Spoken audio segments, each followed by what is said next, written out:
Welcome back to Global Steel Insight. Today, we are answering one of the most frustrating questions in stainless steel fabrication. Why is my stainless steel rusting at the welds? You buy high-quality stainless steel 304. You fabricate a beautiful tank or piping system. But a few months later, severe red rust appears right along the edges of the weld seams. Buyers immediately blame the welder, assuming they used cheap gas or poor techniques. But the real culprit isn't the welder. It's the steel you bought. Specifically, it's the carbon inside the steel. Standard STS-304 contains up to 0.08% carbon. What makes stainless steel rust-proof is chromium.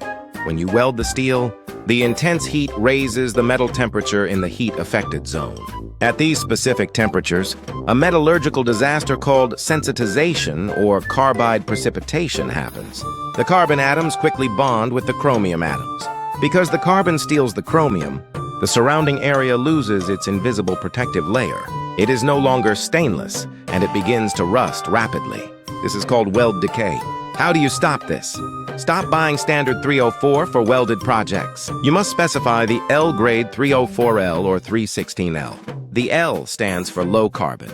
By dropping the carbon limit to a maximum of 0.03%, you literally starve the defect. There isn't enough carbon to steal the chromium, so your weld seams stay permanently rust-free. Yes, 304L is slightly more expensive, but the cost of grinding out a rusted weld and facing client penalties is infinitely higher.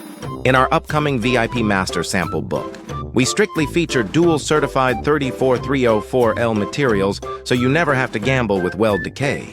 Secure your supply chain, demand the L, and I'll see you in the next report.